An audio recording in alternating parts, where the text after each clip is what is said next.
L'École supérieure d'administration, d'économie, de journalisme et des métiers de l'audiovisuel ESAE offre de nouveaux challenges pour l'année universitaire 2023-2024. Étudiantes et étudiants, parents d'élèves nouveaux bacheliers, ESAE, c'est la garantie d'une formation de qualité à des conditions très avantageuses. À Gbedjromede, à Papa, à Boumekalavi et Parakou, inscrivez-vous en administration générale, administration du travail et de la sécurité sociale, trésor et finances publiques, impôts, diplomatie et relations internationales, journalisme et métiers de l'audiovisuel, gestion des marchés publics, planification et développement local, sciences économiques, sciences juridiques et toutes les filières des sciences de gestion. ESAE vous offre des bourses, demi-bourses et de réductions pour les premières inscriptions dans toutes ces filières. Waouh! En licence 1, 2 et 3 et en master, bénéficiez jusqu'à 50% de réduction sur tous nos sites. N'est-ce pas génial? Infoline. ESAE Gbedjromede, 3e rue à droite en quittant le carrefour Le Jador pour la BIBE Jéricho ou au plus 229 90 93 65 21 98 98 14 00 à Kpakpa au plus 229 52 88 33 33 à Boumekalavi au plus 229 52 88 44 44 Parakou au plus 229 52 46 12 12.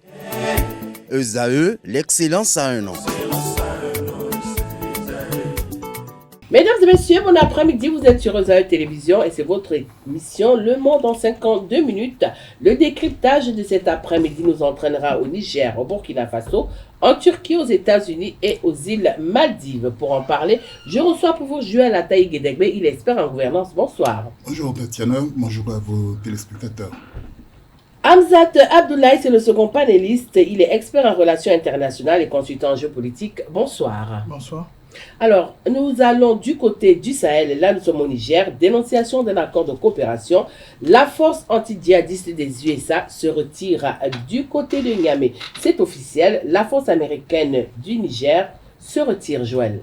Ah ben oui, on était curieux de voir comment ce bras de fer allait se conclure. Et donc si les Américains n'attendent pas davantage que les quelques manifestations qu'il y a eu à l'intérieur, notamment à Agadez, pour annoncer leur retrait, c'est plutôt à leur honneur.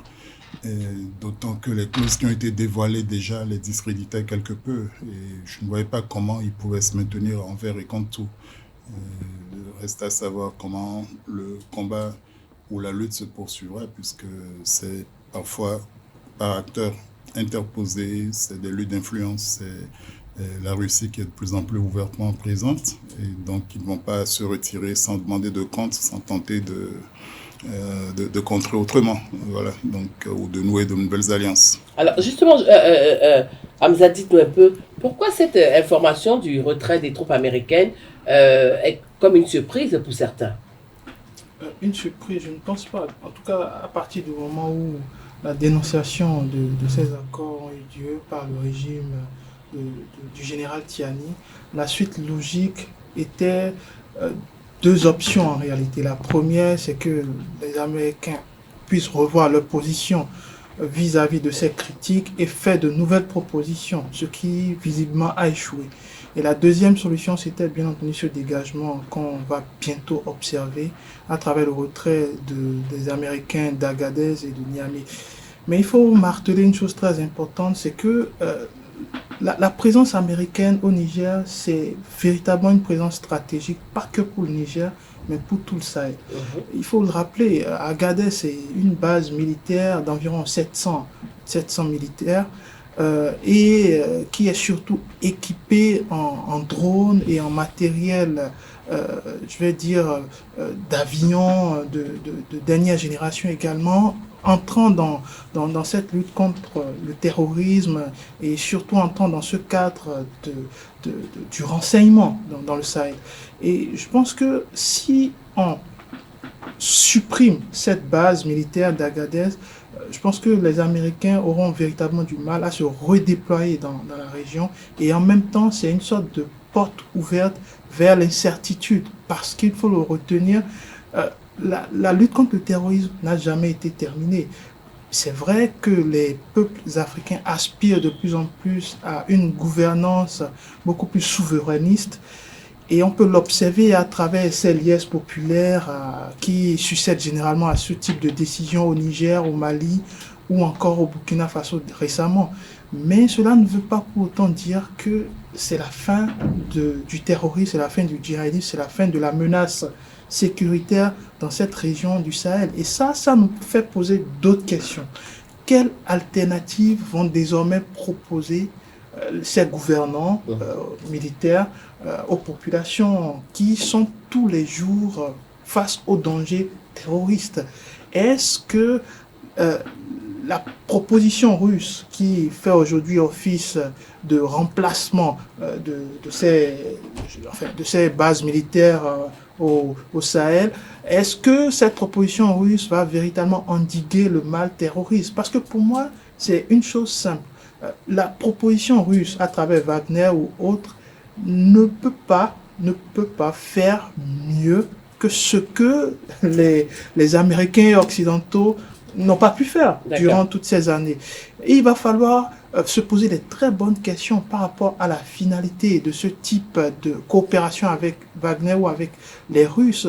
Est-ce que ce n'est pas une façon d'accuser le chien de la rage en le noyant? Moi, je trouve que les Américains sont un peu victimes de cette nouvelle politique souverainiste qui veut coûte que coûte dégager ce qui était présent pour créer une sorte de nouvelle alternative qui est en réalité factice. Alors, je me retourne vers vous, Joël. Alors, la rapidité, la facilité avec laquelle les États-Unis acceptent ce retrait, est-ce que cela ne cache pas quelque chose?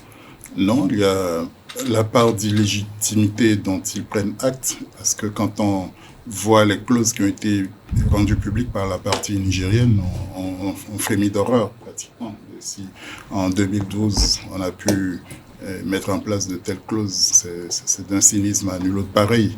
Maintenant, il ne faut pas changer un maître ou un mauvais allié pour quelqu'un de pire. Et ça, c'est une question. Le Niger est peut-être en train progressivement de sortir d'une politique de multi-alliement ou de multi-alliance qui était assez particulière. On voyait cohabiter non seulement les Français, les Américains, quelque peu les Chinois, les Turcs. En cas, c'était assez diversifié et fort intéressant, pour ne pas dire original. Mais de toute évidence, une lutte d'influence est en cours et n'est probablement pas seulement du fait de la partie de la junte nigérienne. Et la manière dont elle est partie se jeter dans les bras de la coopération militaire russe indique que quelque part il a dû y avoir des conditionnalités très fortes, et si elles sont si fortes que ça implique le départ d'un allié comme les États-Unis, je suis curieux de connaître ce qu'on gagne au change, ce qu'on gagne militairement, mais économiquement. N'oublions pas que la coopération économique, il y avait aussi la coopération économique américaine, notamment le bénéfice du Millennium Challenge, qui avait quand même mis l'AGOA, mais surtout le Millennium Challenge qui a même mis ensemble le Bénin et le Niger, et qui les a mis à l'honneur, c'était les seuls pays à l'honneur d'ailleurs lors du dernier sommet américano-africain. Donc si on tourne le dos à tout ça, j'ose croire qu'on a trouvé vraiment mieux. Et pour enchérir avec Hamzat, au finish, où est le bonheur des populations dans tout ça? Est-ce que ça ne va pas être les derniers boucs émissaires? Et donc bientôt, on va se rendre à l'évidence de la capacité réelle de ces juntes-là à apporter des réponses concrètes aux problèmes des populations, à leurs difficultés, d'autant que le bilan du terrorisme s'est beaucoup alourdi depuis l'arrivée de la junte. Je ne sais pas s'il y a un lien de cause à effet, mais quand on prend rien que les statistiques, c'est pas très flatteur, quoi. Et ça montre quand même un autre pic, et donc il va falloir apporter des réponses réellement pertinentes. Hamzat peut sortir de ce dossier nigérien cet après-midi. Est-ce qu'en tant qu'expert, vous croyez que c'est bien pour les autorités de Niamey de se mettre à dos toutes ces puissances, à savoir les États-Unis, la France, et de compter que sur la Russie, parce que les Russes aussi ne sont pas des enfants de cœur quand même, hein? Visiblement, être contre l'Occident, c'est à la mode. C'est à la mode, sauf que la mode est faite pour être démodée. Donc, wait and see, c'est-à-dire, c'est la tendance actuelle. On a des gouvernants essentiellement militaires qui militent vers une rupture totale avec les anciennes puissances coloniales, avec les Occidentaux, les puissances militaires occidentales, et surtout qui militent vers la rupture de ces coopérations militaires qui datent de plusieurs décennies. C'est des choses qu'on peut entendre. C'est des choses qu'on peut entendre dans la mesure où, quand vous prenez le fond de plusieurs coopérations, de plusieurs accords, alors généralement c'est des accords qui sont tenus au secret, mais quand on révèle le fond de ces accords, c'est généralement des accords déséquilibrés. C'est des coopérations qui partent sur une base essentiellement déséquilibrée. C'est des choses qu'on peut entendre, je continue de le redire. En revanche, ce qu'on ne peut pas comprendre, c'est qu'on ne puisse pas mieux négocier. Est-ce qu'on est obligé de rompre face à un déséquilibre qu'on a observé à travers un test, à travers un accord ou à travers une coopération? Est-ce qu'on est obligé d'aller vers l'extrême, c'est-à-dire vers la rupture complète et totale? J'en doute, parce que à travers l'histoire, il y a eu des séries de ruptures politiques, des ruptures économiques et des ruptures stratégiques qui n'ont abouti à rien du tout au final. C'est-à-dire, sur l'effet cosmétique, c'est très bien de rompre avec ces puissances hégémoniques, c'est très bien, mais la finalité 10 ans après, c'est généralement, il n'y a pas une avancée aussi conséquente qui puisse impacter sur les populations. C'est surtout de ça qu'il s'agit. La deuxième chose, je trouve que la dynamique du Niger, c'est une dynamique essentiellement copier-coller de ce qui se passe au Mali et au Burkina Faso. Je ne pense pas que foncièrement les Nigériens, surtout la junte nigérienne, avaient un plan de base, un plan stratégique qui puisse aboutir à un changement radical. Et dans ce cas de figure, moi, je suis assez dubitatif par rapport à ce type de décision. Et je finirai là-dessus par rapport à l'implication désormais russe au sein de cette sous-région. Alors, ici, le problème, c'est quoi? C'est l'insécurité. Mais il n'y a pas que. Il faut le rappeler, le problème des Nigériens, le problème des Sahéliens et le problème des Africains depuis 1960 n'est pas que la question liée à l'insécurité du terrorisme ou du djihadisme. C'est récent, l'insécurité liée au terrorisme djihadisme, 20 ans en arrière, 30 ans en arrière ou plus. Mais le véritable problème des États africains, de ces populations africaines, c'est l'insécurité alimentaire. Alors, vous allez vous demander, pourquoi dans ces programmes de ces chefs d'État qui revendiquent cette souveraineté en bombant le torse, pourquoi ne figure jamais, en tout cas jusqu'à l'heure actuelle, ne figure jamais un programme spécifique pour la sortie de cette insécurité alimentaire? Chaque année, 6 millions de personnes meurent dans le monde.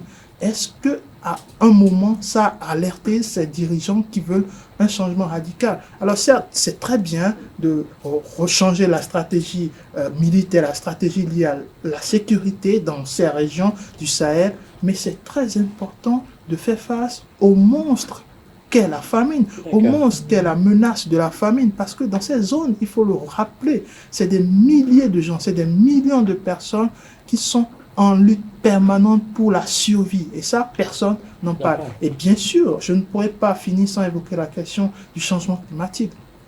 Quelles sont les populations aujourd'hui qui subissent le plus en Afrique ce changement climatique? C'est bien entendu les peuples du Sahel. Et si on ne prend pas les véritables mesures, ces mesures cosmétiques, c'est vrai, ça montre d'une certaine façon que les peuples revendiquent, enfin, les gouvernants revendiquent une souveraineté de leurs États, mais dans le fond, ça n'impacte pas pour autant la réalité des populations. Après le Niger, il suffit juste de traverser quelques pas pour nous retrouver du côté du Burkina Faso.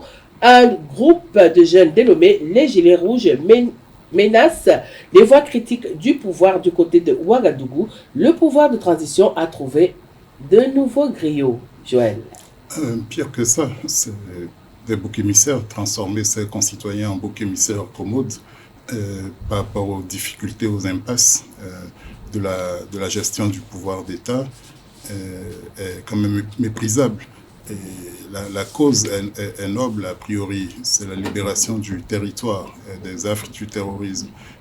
Mais quand on est à ce point, à court d'idées, de recettes, et qu'on en vient à systématiser ou à ouvrir de nouveaux fronts avec ceux qui auraient dû constituer avec vous la coalition pour sauver le pays. C'est plutôt mal parti. C'est plutôt le signe d'une désespérance, d'une réelle incapacité à nouer le dialogue avec ceux qui éventuellement auraient des positions critiques. Et effectivement, le monde ne peut pas être fait d'unanimisme. Vous venez dans une situation de démocratie, de relative liberté, vous-même vous prétendez et vous référez à une constitution que vous avez en temps suspendue. Donc vous voyez, ces mouvements-là déjà indiquent à tout le moins qu'on est relativement désorienté ou qu'on n'a pas de repères de référence. Et donc à la moindre incartade, ça tourne à l'usage de la force, à l'intimidation, à l'enrôlement de forces de toute voix dissonante.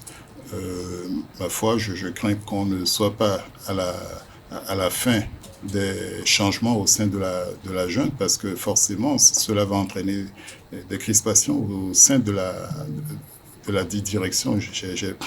D'ailleurs, cette junte-là n'est que l'illustration de précédentes divergences, et je n'ose croire que l'hégémonie soit totale, soit réellement effective. Alors, et c'est dommage pour le Burkina. Hamzat a parlé des populations déplacées. De tous les 3 pays du Sahel, c'est d'ailleurs le Burkina qui a le plus de populations déplacées. Okay. Alors, de cette façon, le contrôle d'une grande partie de son territoire déjà. Alors, cette façon de faire, Hamzat, est-ce que vous croyez que ces gilets rouges ont l'onction des pouvoirs de transition du côté de Ouagadougou? Je pense que on n'en parlerait pas sur vos plateaux. Déjà, c'est l'atteinte à la liberté, hein, donc. Oui, effectivement, mais est-ce qu'ils ont l'onction? La question ne se pose pas pour moi, parce que on n'en parlerait pas au fin fond du Bénin, à Cotonou, si ce n'était pas le cas aujourd'hui. Mais il faut le rappeler, c'est que tout régime, aussi dur, aussi souverainiste qu'il soit, a souvent ses bras armés, a souvent ses bras invisibles pour faire sa propagande. Et même au sein de l'URSS de Staline, on avait des mouvements similaires, c'est-à-dire des mouvements qui ne sont pas officiellement reconnus comme mouvements militaires ou civils, ou qui ne sont pas techniques, reconnus officiellement par les régimes en question, mais qui œuvrent en sourdine pour que cette propagande ou pour effectuer un certain contrôle millimétré, je vais dire, de propos contradictoires. Ce qui est bien entendu contraire à ce à quoi on aspire depuis 1960. On aspirait à la liberté d'opinion, à la démocratie aussi. Et conjugué à cette réalité au Burkina Faso, on se retrouve dans un vrai pétrin, dans la mesure où la réalité au Burkina aujourd'hui, c'est qu'il n'y a pas de liberté, c'est-à-dire qu'il n'y a pas de voix contraire et contradictoire. Il faut l'observer. Vous croyez qu'aujourd'hui les Burkinabés regrettent ce temps de comparer quand même, ou vous avez quand même, ils se disaient quand même, non, je crois qu'il y avait quand même cette liberté entre griffes d'expression. Il est tôt pour effectuer un jugement.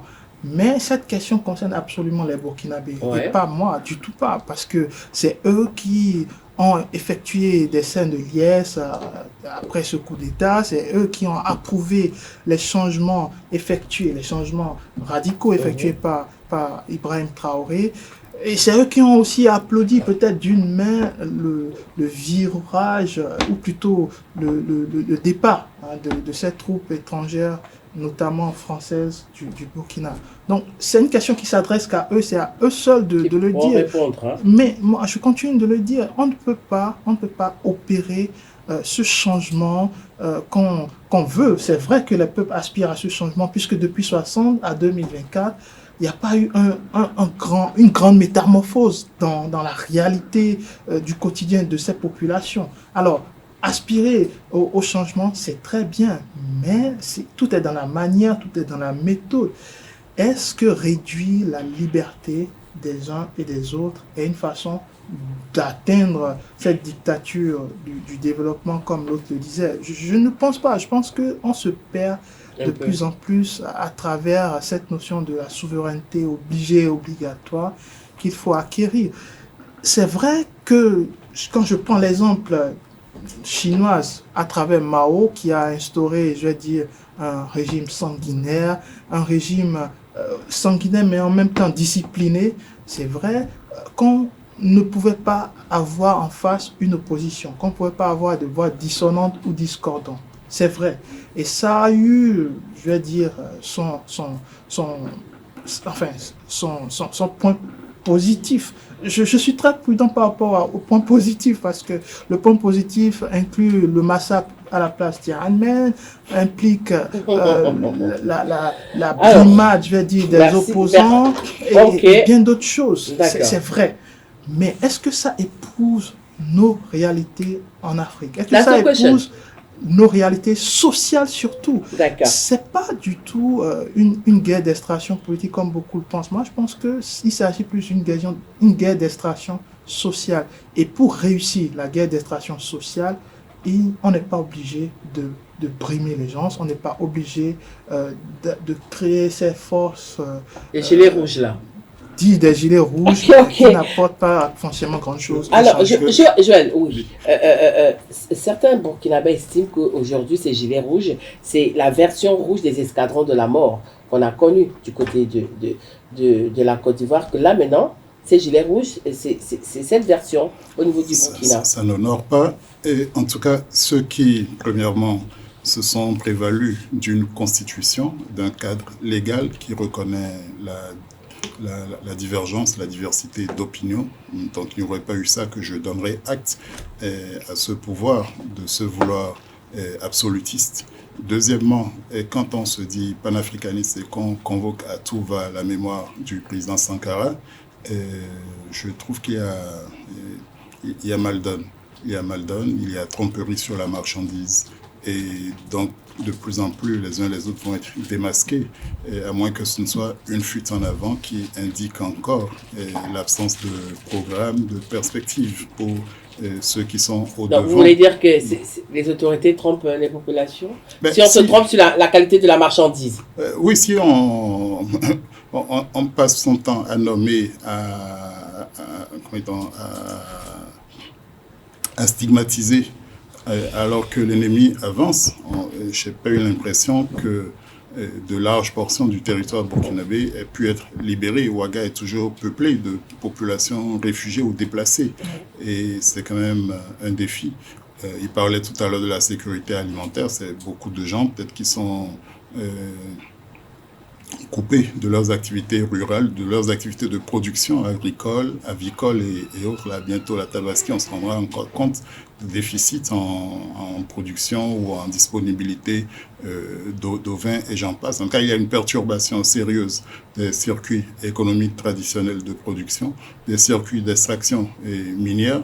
Le nouveau pouvoir au Burkina a tenté des ruptures, est parti même jusqu'à renégocier, d'abord rompre et renégocier des contrats et a eu la sagesse de revenir, avouer la queue entre les pattes et tout en but, et que ce n'était pas porteur, Dieu merci, on a peut-être pu limiter les casses à ce niveau-là. Et donc, en réalité, il faut avoir bien en esprit, et même par rapport au sujet précédent, que nous sommes sur un terrain géostratégique de la plus grande importance qui fait l'objet des assauts des groupes djihadistes ou terroristes d'un côté, mais de la lutte d'influence entre les différentes puissances, et à la fois pour l'extraction, pour le contrôle militaire. Et nous irons peut-être vers des recompositions. La sortie des Américains des États-Unis n'indique pas leur sortie de l'Afrique de l'Ouest. Et peut-être qu'il y aura, Sahel même, ou du Sahel même. Et qui sait, peut-être qu'ils vont se remettre ou se mettre ensemble avec la France, ce qui n'était même pas acquis, ce dont ils n'auraient pas voulu. Donc on aurait finalement incité les gens, amené les gens à se renforcer et contre nous, notre avenir, notre liberté. Et donc de quoi se préoccupe-t-on en réalité? Il ne faut pas se tromper de combat. Et si c'est pour produire ces monstres, ces horreurs de situation où finalement le pays est en guerre contre lui-même complètement et divisé dans tous les sens, où quand je prends même actuellement au Burkina la situation qui l'oppose à la Côte d'Ivoire avec 2 soldats retenus de part et d'autre, des deux pays, alors que fondamentalement, c'est le même peuple. La Côte d'Ivoire, c'était la base Volta, quand on parlait de la route Volta, s'agissant du Burkina actuel. Donc, c'est un drame que, au nom de la rupture, au nom de la libération de ces pays, on en vienne à opposer tout le monde, à semer la désolation, à ne pas offrir de perspectives crédibles. Et ça, c'est bien dommage. Donc, les voix dissonantes qui s'élèvent et qui sont réprimées, et aussi brutalement que ça, en tout cas, n'honorent pas ceux qui sont arrivés au pouvoir avec les discours qui sont les leurs. Je préfère qu'ils tiennent d'autres discours et qu'on sache à quoi s'en tenir. De toutes les façons, on verra où ça va nous mener du côté de Ouaga. Avec j'ajoute bien entendu qu'il est possible que l'ennemi ait des relais à l'intérieur, que les puissances impérialistes aient des alliés, aient des chevaux de Troie. Et ça, on ne peut pas en disconvenir. Des gens ont perdu des positions d'influence, des positions et d'intérêt et autres là. Et donc, il y a cette dialectique, évidemment, mais il ne faut pas confondre tout, la fois. Nous nous rendons du côté de la Turquie, où le leader d'Hamas est rendu du côté d'Istanbul. Le chef d'Hamas était du côté d'Istanbul le week-end écoulé, Hamzat. Oui, eu égard, je vais dire, au développement de cette crise au Moyen-Orient, je pense qu'il a pris le risque tout de même d'aller en Turquie pour discuter certainement stratégie, certainement pas pour faire la paix, parce qu'il faut être d'accord là-dessus. Pourquoi pas pour faire la paix? Ah non, parce que, vous savez, vous avez une violente guerre qui se déroule à ciel ouvert, je vais dire, dans la bande de Gaza, et la communauté internationale est littéralement, je veux dire, amorphe. Oui, mais après les attaques du 7 octobre, on s'attendait certainement à cette escalade de violence au niveau du Proche-Orient. Hein? Oui, mais il faut s'inquiéter. Il faut s'inquiéter de la tournure que les événements sont en train de prendre, dans la mesure où Israël a le droit de vie et de mort sur, visiblement, les Palestiniens dans la bande de Gaza. Et je ne pense pas que ce soit ce à quoi la communauté internationale nous avait fait des leçons sur le principe des droits de l'homme, sur le principe même du droit de la guerre. Je pense que tous les principes ici sont violés. Et dans ce cas de figure, je trouve que le Hamas est en de très mauvaise posture. Le Hamas, je ne dis pas que les événements du 7 octobre ne sont pas condamnables. Non, du tout pas. C'est évidemment une violence qu'il faut dénoncer. Mais le retour que les Israéliens en font est un retour démesuré. Et cette visite, pour moi, ne s'instaure pas dans un climat de paix, du tout pas. Moi, je pense que c'est beaucoup plus stratégique. La Turquie a joué un rôle, je vais dire, pas du tout clair. C'est-à-dire, la Turquie n'a pas véritablement pris position pour Israël ou contre... Oui, mais est-ce que vous connaissez un pays du Moyen-Orient qui a pris position depuis le début de cette guerre? L'Iran, par exemple. Oui, à part l'Iran, est-ce que vous connaissez un autre pays qui a pris position? Alors, nous parlons de rapports de force dans cette sous-région qui basculent entre Israël et l'Arabie Saoudite d'une part, entre l'Iran et les puissances, je vais dire, américaines d'autre part. C'est un rapport de force. La Turquie est au milieu de tout ça. Et aller voir la Turquie, certainement, c'est d'une certaine façon un moyen pour se renforcer sur le plan stratégique, certainement, mais surtout pas pour parler de paix, parce qu'aujourd'hui, toute question de paix est de plus en plus éloignée, un peu comme un peu comme deux planètes ou deux étoiles qui s'éloignent les unes de l'autre. Alors, Joël, dites-nous un peu, comment pouvez-vous analyser cette agitation de la Turquie depuis le début de cette guerre? La Turquie n'est pas apparue du néant. La Turquie a une présence, une forme de légitimité dans la région et dans le cadre de ce conflit israélo-palestinien. Tout État musulman qu'il soit, la Turquie a fait exception déjà en reconnaissant Israël depuis 1949. Et ensuite, avec des variations, des condamnations selon les époques, mais en même temps, enfin de la politique israélienne, voulais-je dire, mais en même temps, en rappelant autant que faire se peut Israël à la modération. Donc en octobre, quand la situation s'est aggravée, et la Turquie était bien embêtée et dans son élan de réconciliation ou de réchauffement des liens qui avaient commencé depuis 2022 avec Israël. Donc on l'a observé, quoique quelque peu en retrait. On a pensé qu'elle aurait pu être un médiateur utile dans ce conflit.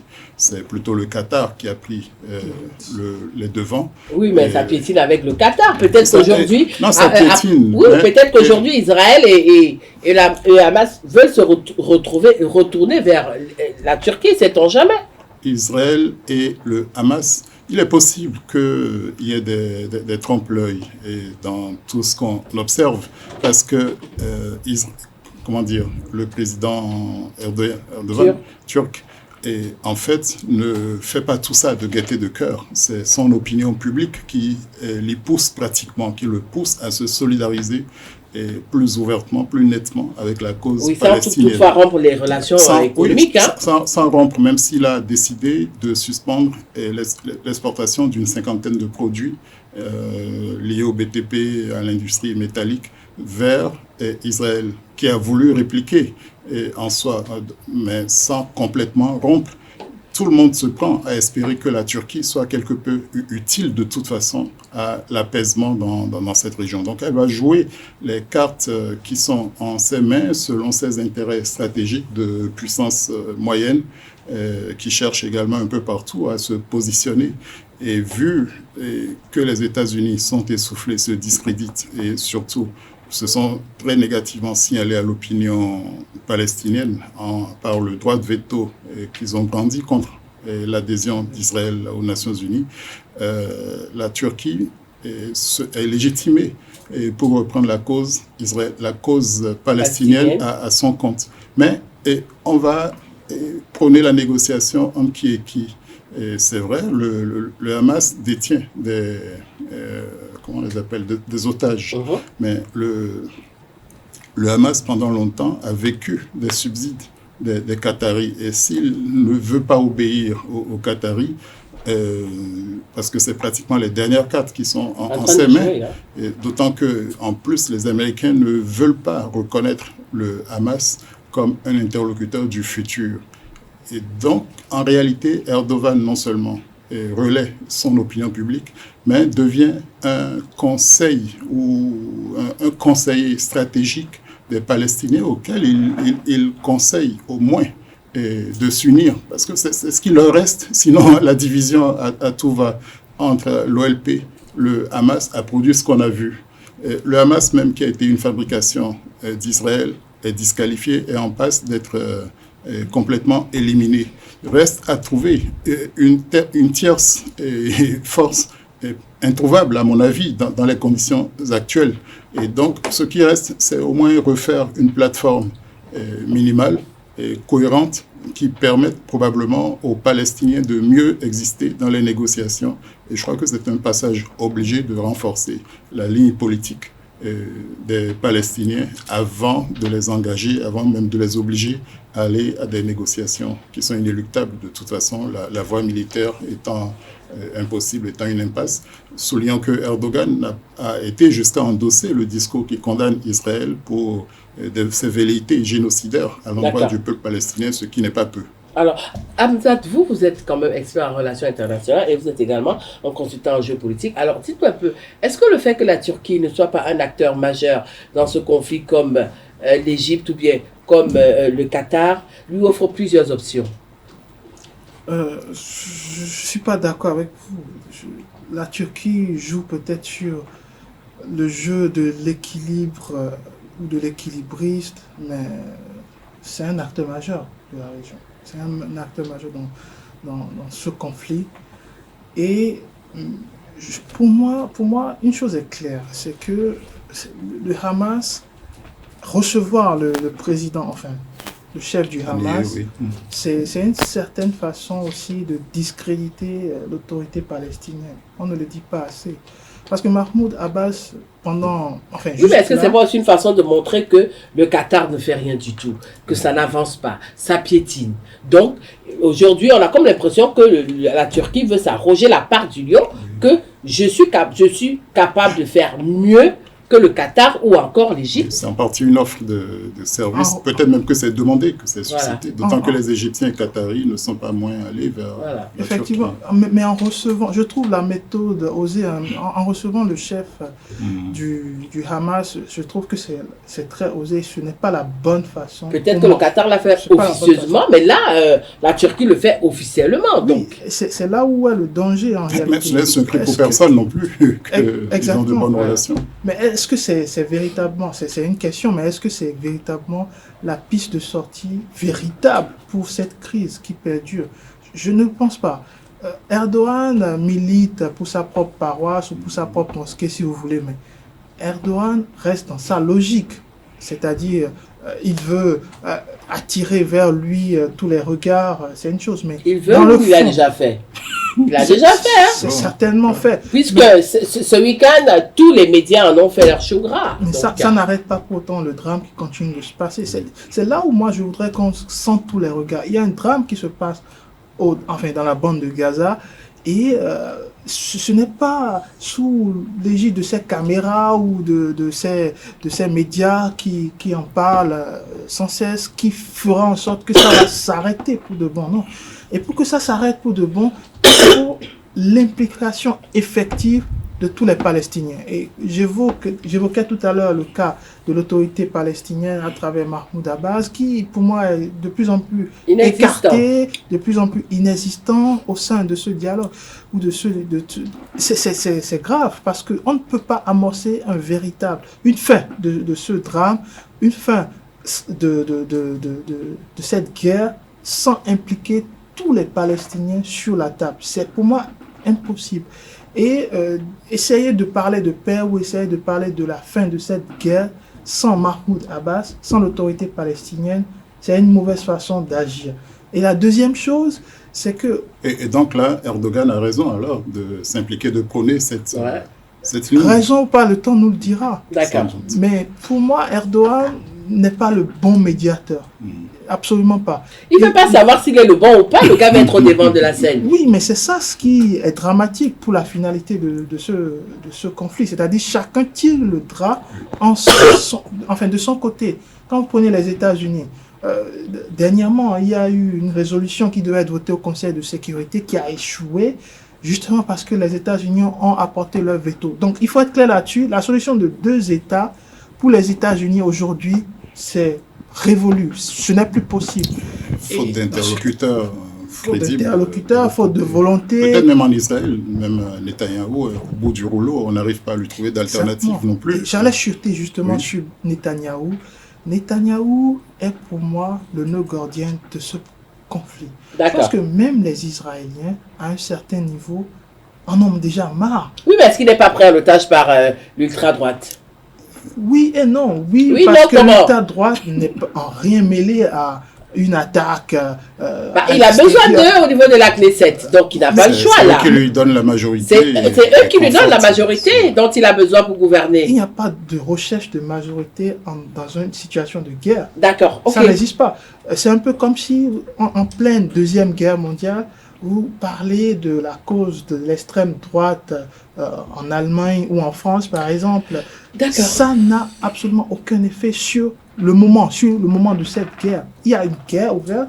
Et pour moi, Benjamin Netanyahou est en quelque sorte le véritable problème. C'est-à-dire, mieux il dégage de la tête du gouvernement et on verra des issues. De toutes les façons, si vous aviez votre mot à dire, je crois qu'il aurait déjà dégagé. Je finis quand même là-dessus, il ne faut pas obnubiler le fait qu'il y aura les élections présidentielles aux États-Unis et ça pourrait être un facteur absolument important pour la suite de ce conflit. Justement, parlant des États-Unis, le Congrès américain a approuvé un grand plan d'aide pour l'Ukraine, l'Israël et Taïwan.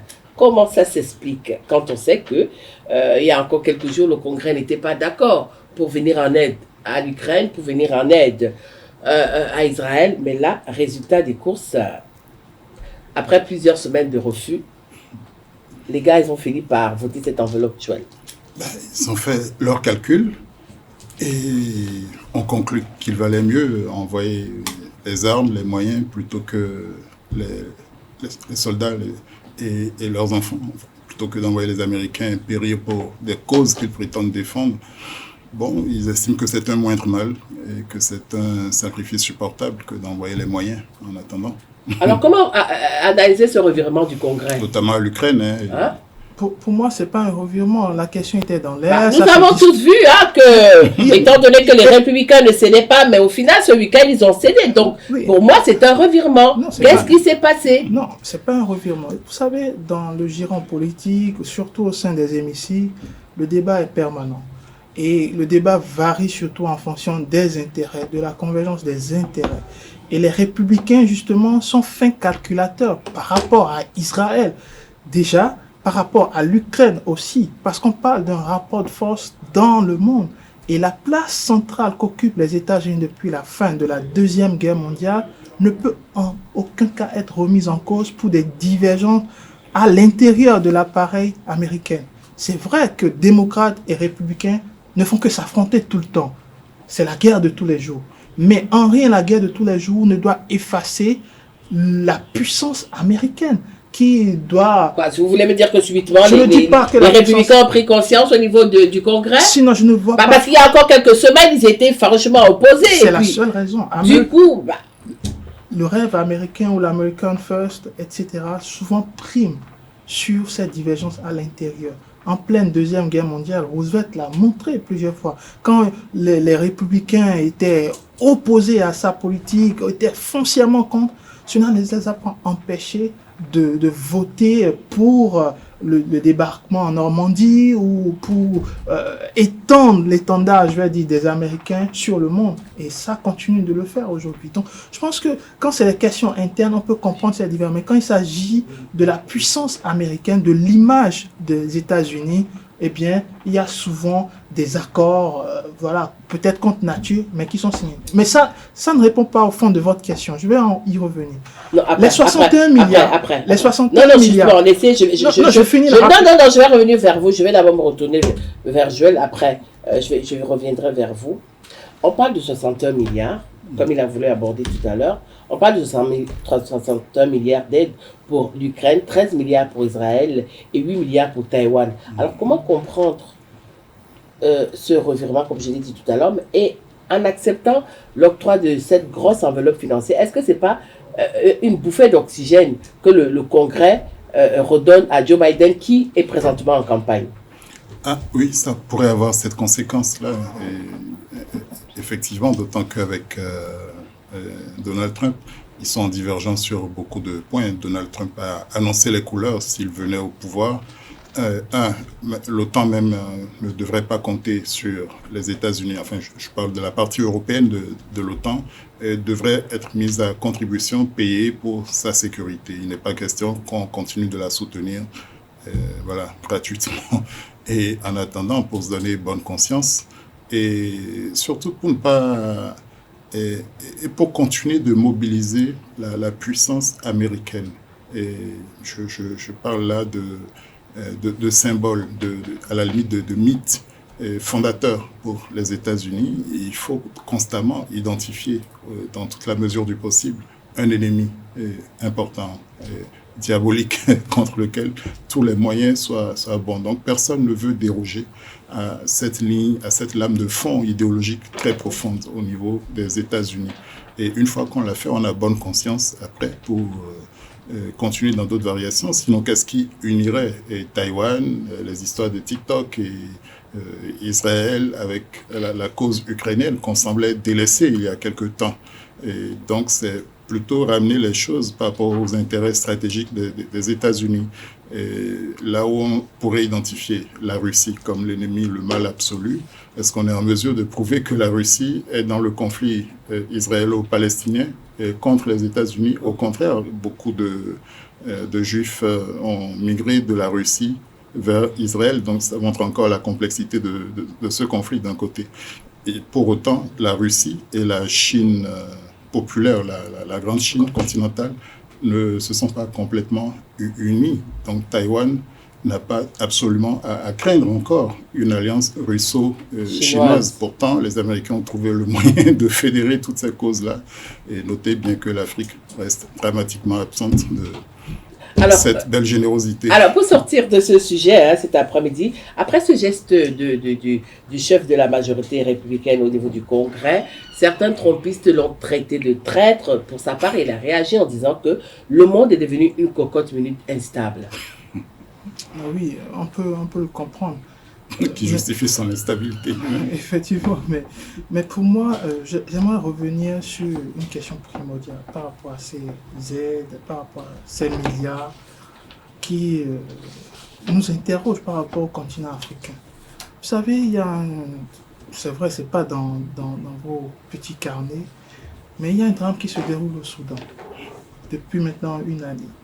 Et personne, absolument personne au sein de cette communauté internationale n'a jamais pris conscience de ce qui s'y passait, du drame humain et humanitaire qui s'y déroulait, au point de prendre des engagements financiers pour régler la question des déplacés, pour régler la question de ces citoyens qui sont absolument perdus entre deux parties belligérantes qui continuent de s'affronter. C'est dramatique parce que 61 milliards pour l'Ukraine et 13 milliards. Quelques millions. 13 milliards pour Israël et 8 milliards pour Taïwan. Oui, les États-Unis ont voté quelques millions pour le Soudan il y a quelques jours. Quelques millions.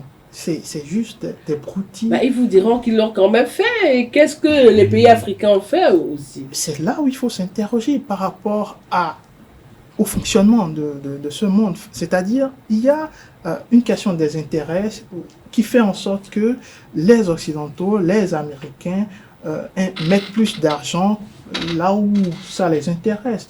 Est-ce à dire que le continent africain ne les intéresse pas ou est-ce à dire que nous sommes en bas de l'échelle? C'est des questions qu'il faut se poser. Par rapport à l'Ukraine, pour moi, les 61 milliards, ça ne se justifie pas. Évidemment pas. Une chose, c'est bien sûr, une chose est d'aider les Ukrainiens pour aller au bout de cette guerre. Mais l'autre chose est véritablement d'apporter des éléments pour que cette guerre s'arrête. Parce que jusque-là, rien n'a prouvé, absolument rien n'a prouvé que les milliards votés il y a quelques mois ont apporté un plus dans la bataille dite décisive. On a parlé d'offensive, de contre-offensive de l'Ukraine et ces milliards n'ont absolument rien apporté. Au contraire, c'est des milliards perdus qui ont vu des milliers d'Ukrainiens perdre leur territoire ou perdre une très bonne partie de leur territoire face aux Russes. Je pense que c'est la mauvaise pente qu'ont employé les Américains et surtout les Occidentaux dans cette résolution du conflit. On ne résout pas un conflit en continuant à alimenter les armes. Ce n'est pas possible. Et si vous voulez mettre un terme à un conflit aussi important, d'ailleurs au cœur de l'Europe, il faut mettre les deux parties sur une table afin qu'elles puissent discuter et puissent parler de concessions vis-à-vis des positions occupées. Sans ça, ce ne sera pas possible. Alors, le dernier sujet de cet après-midi, nous allons tout droit aux îles Maldives. La Chine et l'Inde étaient au cœur des législatives de ce pays. Alors, dites-nous un peu, Jonathan Guédek, mais comment comprendre que ces deux pays étaient au cœur du scrutin qui s'est déroulé hier du côté des îles Maldives? Personne ne renonce à étendre sa sphère d'influence sur même toute île perdue au bout du monde. Et donc, c'est ce qu'on découvre.